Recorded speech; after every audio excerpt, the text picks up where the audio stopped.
everyone. Good morning. I can't even. Welcome to the Teach Better Today morning show where the Teach Better team gets to be live with you every single morning, Monday through Friday at 7 a.m. Eastern. I was being funny and made Jeff laugh as we were starting the recording, which, I just think is a perfect I don't way know to why you start hit the the button. day. Here's what I did, friends. And then we're going to play a show. I started the morning with, all right, Jeff, are you ready to rumble?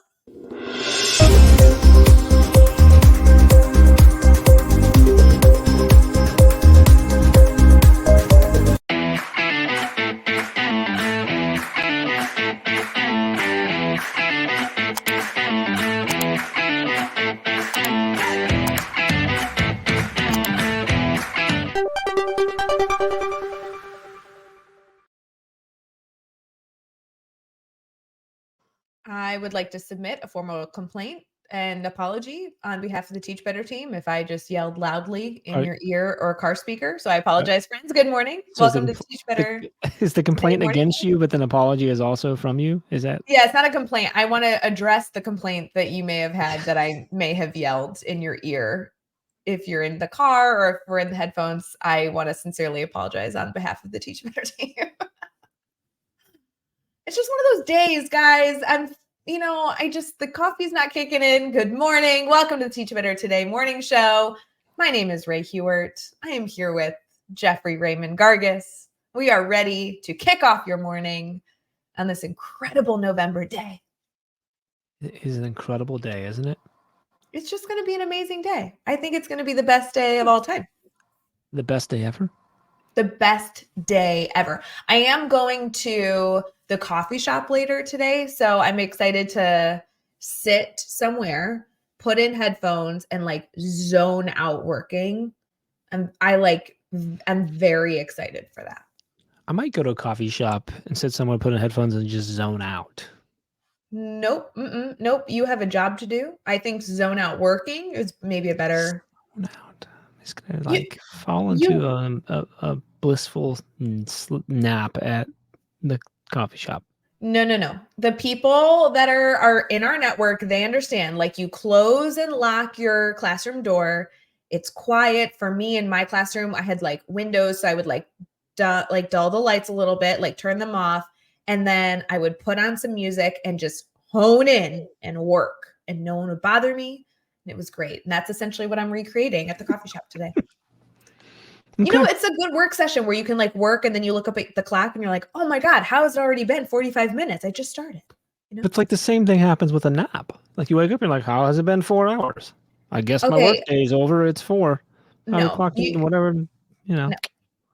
Here's my question, maybe to kick off the day. We need you in the comments, friends. Don't you believe that there are nap people and not nap people?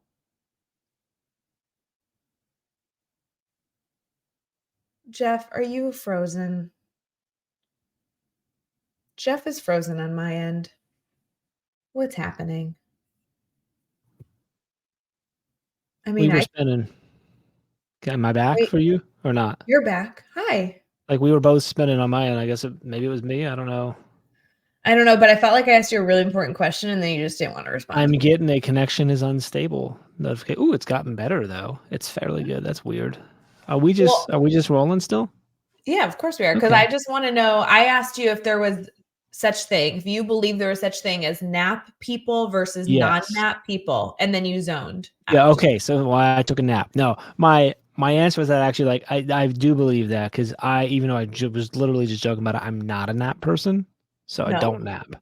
Now, I will occasionally on a Saturday or Sunday will nap, but it's unintentional. I'm not looking forward to nap. I just lay down and the week catches up because I probably should have napped and go down. But no, I know people who are no, I take a nap every day. I don't, but. Well, and I think the weekends are when most educators would even have the option to nap. But yeah, I must have a prep on the period weekend that they can get one in. You cannot nap during a prep period. We are not getting into that. Should be able to. No. But my thing is, people that nap say ooh, 20 minutes. You get 20 minutes and you feel rejuvenated. When I nap, I want like 3 hours, which I don't think it's not a nap anymore. That's you went That's to sleeping. You were that's sleeping. Yeah, sleeping. you went to sleep for a while. Yes. Yes. Yeah, I'm So interested. I don't know if is there science behind that? Like, I know like when you get to a certain number of minutes of sleep, like then your body goes into like it starts to try to go back to sleep, and then you mess yourself up. But I don't know if 20 minutes is enough. For some reason in my head 75 minutes is what I've read. Where like when you talk about like snooze, and they talk about like when you hit the snooze, like don't do that because like the next time you wake up, you're actually gonna be worse off because your body has tried to go back to sleep, unless you're able to give it 75 minutes of rest because that gives it so it can possibly go through a cycle. I don't know. Someone smarter than me look up the science, but I've looked at that before. And I we just tell want to know myself that so that I don't snooze. we But I just want to still snooze. know if you're a nap person or not a nap person. I'm going to go that I'm not a nap person because when I nap, I want a solid You want to sleep. amount of time. Yeah, I Yeah. want to sleep. And I honestly, I'm somebody who could fall asleep anywhere. Like if you guys were like, Ray, during the show, I just want you to lay or like sit back in your chair and take a nap. I could be asleep within the next 5 minutes. Easy.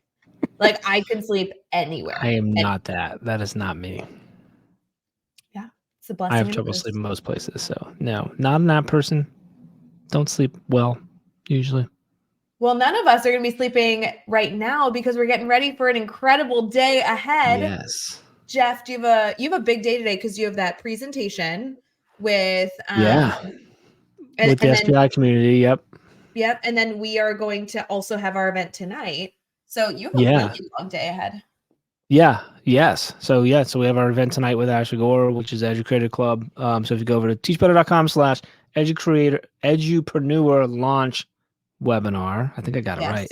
Yes. Mhm. You can still register for free. That's not at 8 p.m., but earlier in the day at noon, I'm with her community, which is fun. So And you I'm know, leaving. nerves, whatever going on today. So we'll see.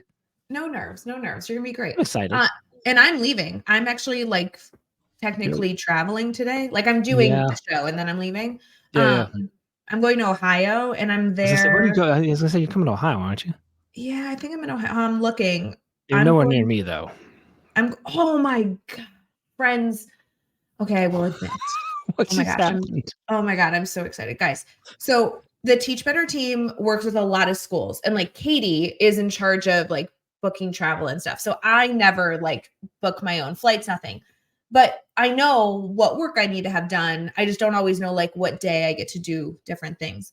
And I have not even looked where I was going because I knew that I was like wherever I was going, Katie was going to tell me in my like my TSA boarding pass was going to tell me where I was going. So I knew I was like somewhere in Ohio. I just looked. I am at one of my favorite places tomorrow. I'm going to the North Point ESC. Oh yeah, yeah. You do Oh like my going God. there. It's my Is that up on the it's water? That's up on the water, isn't it? uh-huh. So it's like Mm. near In Sandusky, Sandusky, yeah. which means I'm flying into Cleveland, driving an hour to like the Sandusky area. And first off, this group is just like so fun. They're all different grade levels, everything.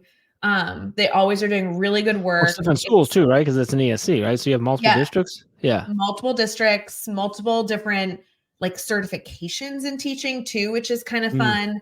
And just, I don't know how to describe it. It's just always a good group of people that come together. I don't know how they vet their groups. And then because it's on the water, anytime I have where I'm not doing instruction at the ESC, I like go down to the water and there's this like fun little taco restaurant. I like sit there and eat tacos on the water. It's like my favorite little vacay.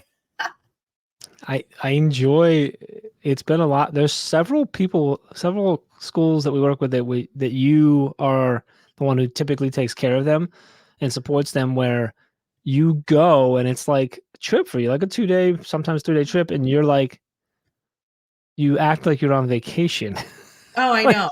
like, Completely. like a little while ago, you went on your trip with some girlfriends, and like the week before, you were in California for 3 days working with a Yeah. school, and like you were like, I could tell you're feeling guilty for going on this little trip with your friends, and I'm like going, but I was just on vacation last week. I'm like, no, you weren't. You were working. You just happened to have to also travel for 2 days working because it's so far out there and back. And you're like, oh yeah, that's right. That was a client thing. No, but seriously, so the ESC, North Point ESC, the woman who runs and like schedules all this name is Brandy. And Brandy and I have an Awesome. agreement that if she wants me to come out, she has to find a way to book me for 2 days because I love having an evening to enjoy their community. Yeah. So Are you going out Brandy, for 2 days? yeah, You going I'm for just 2 looked. days? I'm out there for 2 nights total. It's 3 days. It's like I'm traveling today, doing the PD tomorrow, and then doing another So PD you get to have Friday. your evening tomorrow evening. I get Or 2 nights there. Yeah. yeah. Oh, you get two. That's right. You got I get tonight like and tonight and the following. And so I'm like, Brandy, I will always come here and always have a ball with you guys, but I need my evenings to like enjoy your community because and, it's so fun. and you get in at a time where you be able to, even with the drive there, like you get there for like a later dinner, like which Yep. sun. Well, no, it'll be dark by the time you get there because. It'll be fine. But Yeah. yeah. Well, that's exciting. I know. I should come out. That's only like an hour and a half for me. I think I can just come out. You should. Oh my Just come God. hang out. I could show you my taco bar. And we could definitely do the taco bar.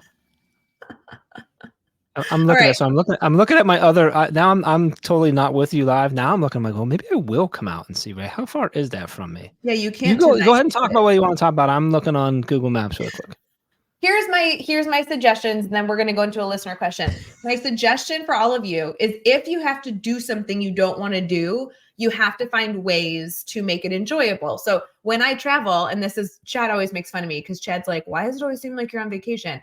When I'm traveling, I'm like trying to find a fancy restaurant that I would have never had the opportunity to go to, or trying to find a hike I could go on that I never would have gone on. Or I bring like all my self-care stuff, like eye patches, and I do like like a facial in the hotel room to try and like be all fancy. And it's fun to be able to see new places. Sandusky, though, I've been to like 6 times, and Brandy and I just have an agreement that I want to be near the water, which is where the ESC is. So I want to I want to change the way you said it. You said something you don't like to do. Like this isn't something that you don't like to do. This just happens to be your job, and you're finding the best like how to enjoy every aspect of it. We joked a lot about how we have to teach, like you need to teach Chad how to travel because Chad travels obviously a lot too, and it doesn't seem ever like he's on vacation.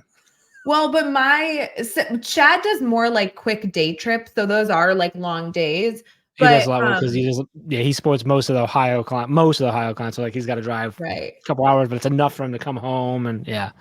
I will say though, I love what I do. I have the best job, not to brag, but I feel like I have my dream job currently. But when I end at 3 and don't have anything until 9 again the next morning, and I'm staying overnight in a community, like you have to make it, you can't be like a pause from your life. You have to make it a part of, I don't know how to phrase this. Like you have to make it a part of your life. Like, how am I going to take advantage of being somewhere versus yeah. Well, sitting in a and the thing hotel? is, like, it's a difference of looking of I have to go do this to I get to go to a new place, Yeah. like, and you get to And go and find that bar, that taco bar that you like, or that new thing, yeah, try and the I either local could, cuisine, stuff like that. So yeah, and I could either sit in a hotel from 4 o'clock to when I go to bed and answer emails and, work on Teach Better work and watch, catch up on shows, which I might do at some point, but specifically in Sandusky, I can do all of that while sitting at a restaurant with a view of the water. And,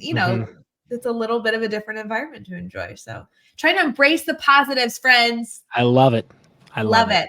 We're getting into team talk. We'll be back.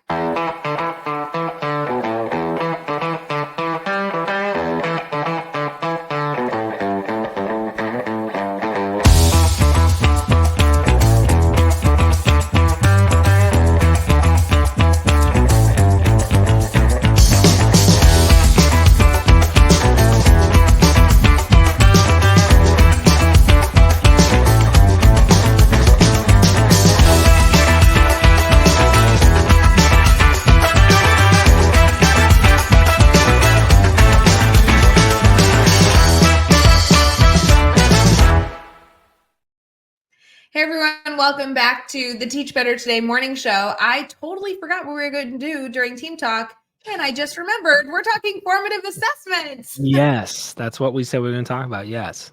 Because we were kind of alluding that was a topic a lot of people were asking about on a previous show, and we got a lot of feedback that people are looking for tips and tricks, and we're going to brainstorm how to give you more formative assessment support. But we thought we'd go through like a very, very, very, very tiny strategy today so that you can do some reflection today and throughout your week on one specific area of formative assessments. And then, I don't know, we'll come up with something.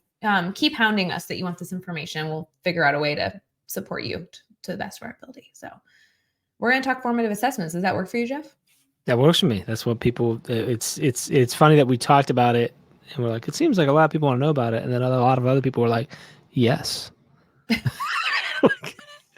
We're like, okay, well that makes sense then. Yes, so let's talk about that.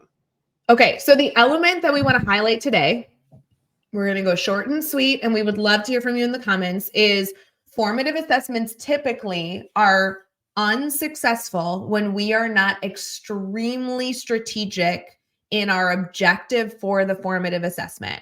So we work with a lot of educators. I know we talk about it a lot here on the show. You need to take your target, break it down or take your standard, break it down into targets, those I can statements, and then design your instruction. But something that we all should naturally do, but we don't talk about enough, is even when you have a target, you almost need to break that target into teeny tiny targets that are going to help make sure that you are working towards mastering that end result, that end target.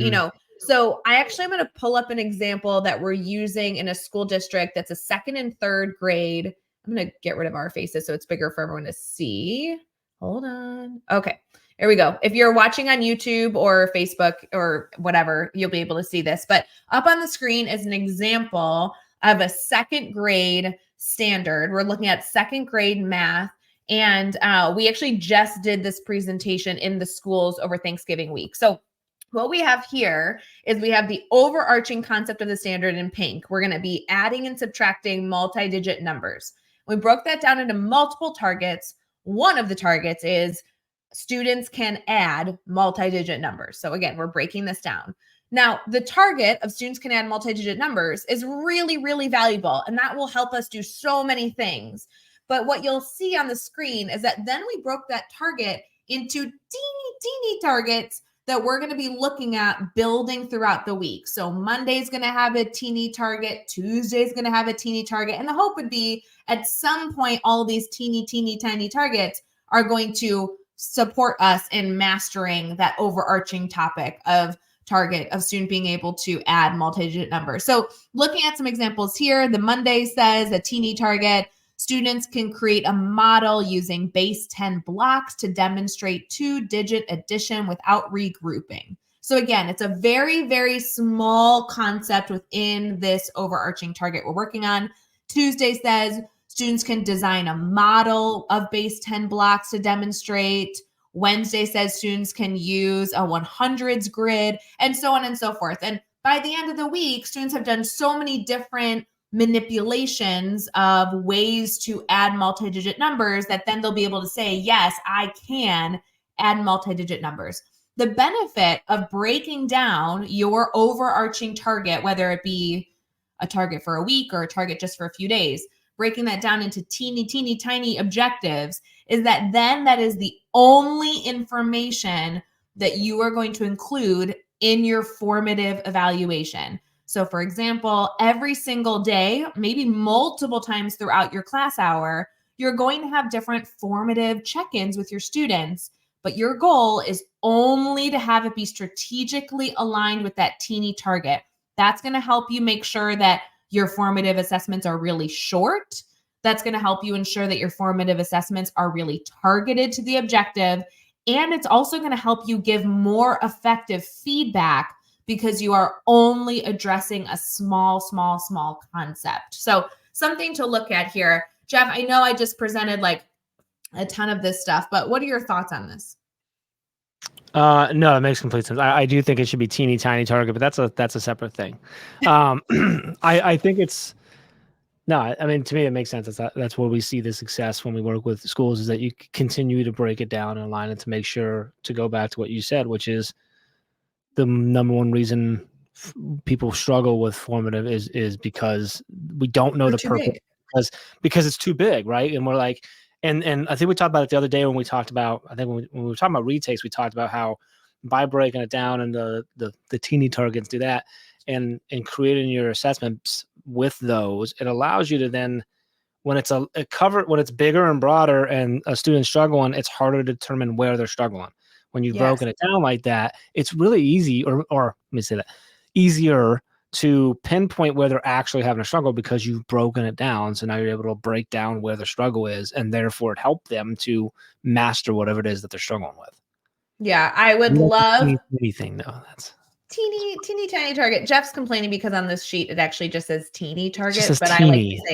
I like teeny tiny target. You actually have been saying teeny tiny. That's a lot to put on the sheet, though. We won't go there. But either way, this is just one example. But if any of you are looking to improve your formative assessments, if you're finding that they're too long, if you're finding that you're struggling to give feedback, if you're finding that they're not actually helping you adjust your instruction, I can tell you that 90% of the educators we're working with find that their formative assessments are just too big. And it doesn't mean that you can't give multiple formative assessments in a day. Just break them up so that you can be strategic in what your focus is going to be. So excited to hear from all of you trying this new strategy maybe and being reflective. And maybe you'll be reflective and saying, whoa, like, half of my formative assessments are really strategic. It's just these few that I have to adjust. And I think that's such a blessing that we can constantly reflect on the work that we're doing.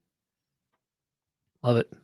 So friends, keep us updated on what other supports you are looking for. We have a lot of different formative skills and ideas, so we can keep talking about them on the show. If you have specific questions you want us to answer, we always love when you submit those listeners' questions. Feel free to submit those to me or anyone on the team. Just tell them it's a listener question. Look at it in the right section, and we'll go from there. But we hope you have an amazing rest of your day, and we'll see you tomorrow, friends. Bye, guys. Hey, Teach Better community. Thank you so much for joining the Teach Better Today morning show every single weekday at 7 a.m. Eastern. We have so many resources for you outside of this live stream at teachbetter.com, including blogs, podcasts, and professional development that will bring our team to your school. Wherever you are listening from this morning, please make sure you are sharing and celebrating the incredible educators in this world. And hey, if you are listening over on a podcast to Teach Better Talk, we would love a 5-star review. The comments are always so entertaining. We'll see you tomorrow.